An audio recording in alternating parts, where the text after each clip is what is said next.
Yeah, hi there.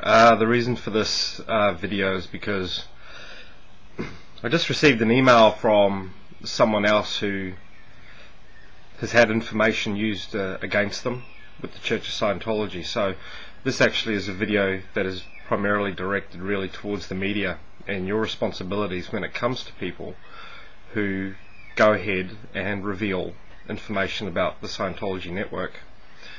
I'm going to reveal something here I didn't want to at this particular point in time, but I'm going to do it anyways. Probably this has been brought around by the fact that the 7 people in Australia that spoke out against the Church of Scientology have been harassed, and I've had private investigators visit my mother in New Zealand and force her into talking about things she didn't want to talk about. Another member here has been followed in her car repeatedly, and we have another member in Melbourne who has had obvious private investigators follow them. So if there's any doubt to Scientologists or the media out there that we get harassed for speaking out against the church, I think the book is closed on that subject. What I wanted to talk about was the celebrities in Scientology and why they can't leave precisely. Okay. A lot of celebrities do want to leave the church, but they can't. And I'll explain to you the precise reason why they can't. The mechanism used to get information on celebrities is as follows. When you walk into a Church of Scientology, and particularly if you're a celebrity, and you walk into a Church of Scientology, you're given a confessional, a chance to relieve yourself of those things that you've been doing in your life that aren't okay. And often after the confessional, you're visited by the ethics officer, the person in the church that's responsible for handling, what you've done. And often, the same thing happened to me. I gave a confessional believing that it was auditing when in fact it wasn't.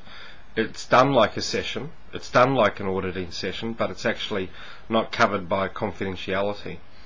And after I did my confession, I was taken to the ethics officer, where what had happened is the case supervisor had written up reports about what I had done and given it to the ethics officer, and the ethics officer sat me down and said, well, look, you've done all these bad things. And my response, as well as what the celebrity response is, but that's confessional, you can't use that. And the response back to them is, well, we have an obligation to report anything illegal to the police. And then what they do is they grab the book of ethics on Scientology and they say to you, well, look, if you help the group on the planet that's doing the greatest good for the most number of people, that would make up the damage done by what you've been involved in. And it's a fundamental way to coerce you into joining staff or to make donations to the International Association of Scientologists, or, if in the case of a celebrity, to remain with Scientology. During my time in the Sea Org working in the Church of Scientology International, my division was responsible for sending all communications to David Miscavige and Religious Technology Centre in the International Management located out in Riverside County. So I saw files and information being sent because my division was responsible for that, and I was the senior over it for 3 years.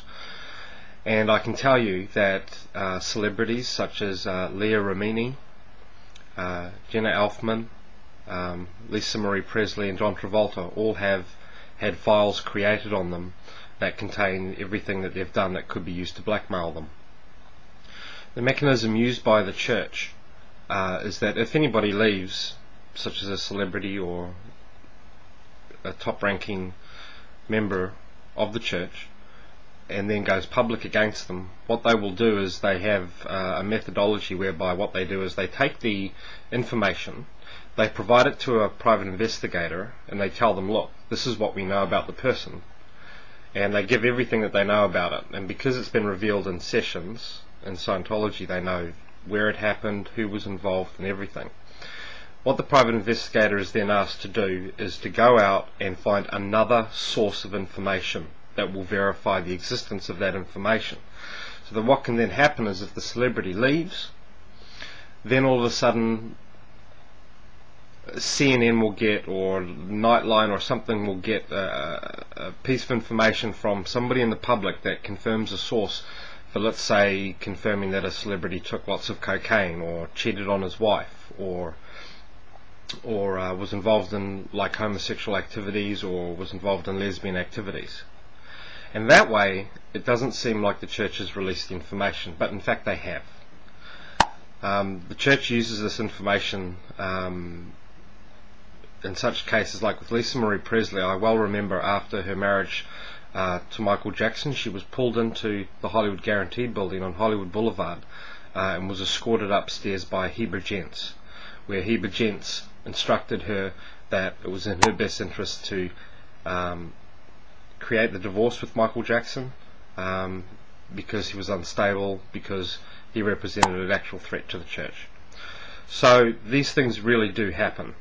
Now, when we're talking about a celebrity like John Travolta, I can tell you he has a file that he is not in control of.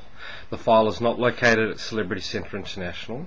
It is located with David. It's not even located at the Office of Special Affairs International in Hollywood Boulevard. It is located up at the Riverside County, and David Miscavige has access to that file.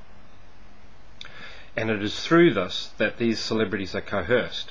And the real problem here is not that they look. If you have to take it from a point of view, if this celebrity walks out, the problem with the media in the United States is that when they get a source of information, they're just going to run with it. So you've got John Travolta sitting there. He wants to leave the church, and it's because of the media that he can't do it, because you're going to offer him no respect. You're going to offer him no privacy. How is this man supposed to do the right thing if all of a sudden, a month after he leaves the church, all of a sudden some story comes out about something he's done after he did Grease or Saturday Night Live, and there's a verified source? The media is going to run with it, and you're going to paint this guy in whatever light you want. You, the media, do not make it very easy for a man like John Travolta or a celebrity like Lisa Marie Presley to even leave the Church of Scientology, because you don't understand. Okay, these guys have told them everything that they've ever done. Everything. They know everything about these people. So how are they supposed to leave? Right now I can tell you that there is a file in existence. I have seen the file. Okay, it is there. It exists. It was sent up to Riverside County, where David Miscavige and the top levels of Scientology have their base. And that file contains all the information on the times and dates that John did something. So how is he supposed to get out of the church? And this is the conundrum I propose to the media to help somebody like John Travolta find a solution to his problem. Okay, I can tell you right now that the personnel file example of Leah Remini, I've read this in detail. I know everything she did as a child. I know what she was involved in. Okay, you know, that file was sent directly to Liz Ingber, okay, in the Sea Org, and she works right at the top with David Miscavige. Now, that's just one example of where I have been involved in preparing the information on these people, and it does exist. So my question to the people out there, to the celebrities, to the media, is how are you going to make it okay for a celebrity to leave Scientology? Did John Travolta do things that he should be worried about? Yes, he should. Is it out of the statute of limitations? Yes, it is. But it's not out of the statute of limitations of embarrassment. I mean, are you okay as a media group to allow a person to admit to mistakes and to come forward? Or are you going to prosecute him and paint him as a liar his whole life? Do you understand that this man was blackmailed? He has been told, you must stay within the church. You must make donations. You must take money and give to us. You know, this has been this guy's life, not being able to live as freely as he wants. And for all intents and purposes, John Travolta is a good man, don't you think? He hasn't committed any crimes, he hasn't beaten anybody up. What are we going to do as a society and a media to let him live his life if he decides to leave the church? Because he does want to leave. And I know that a number of other celebrities also want to do that. You know, you have to remember, this stuff has also been recorded on video and audio. At the Flag Land Base in Florida, where you get the higher levels of Scientology, and on the Free Winds ship out in the Caribbean,